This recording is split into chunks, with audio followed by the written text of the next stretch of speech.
I was actually born in New York City. I was Oh, born first generation, born in New York City in the Lower East Side. My family is all from Puerto Rico.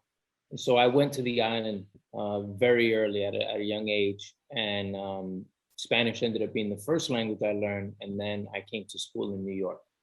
Um, so I kind of, I'm what could be known as a New Yorican, and so we have sort of have that back and forth flavor of like school during the year in New York and going to the island to see family during the summer. My first introduction to, I would say, sort of any art form would probably be my dad, who's a musician and a composer, salsa music. And so I had a lot of music in the home all the time, whether it was him playing his guitar or Hector Lavoe on the radio.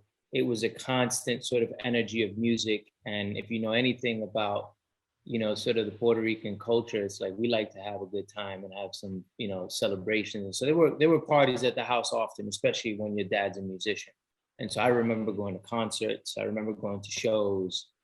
And so that was my first sort of introduction to having, any sort of art form that I remember in my life. And it was amazing. He's an incredible talent. He's really a genius at writing. He could write, he kind of like comes up with it on the moment. He's gifted that way.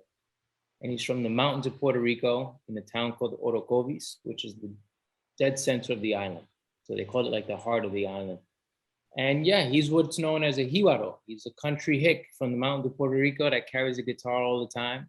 And that was my sort of, I got to listen to that. I mean, he would serenade me as a baby. I don't remember, as my mom would tell me, but as I got older, I would always see him, guitar in hand, and to this day still.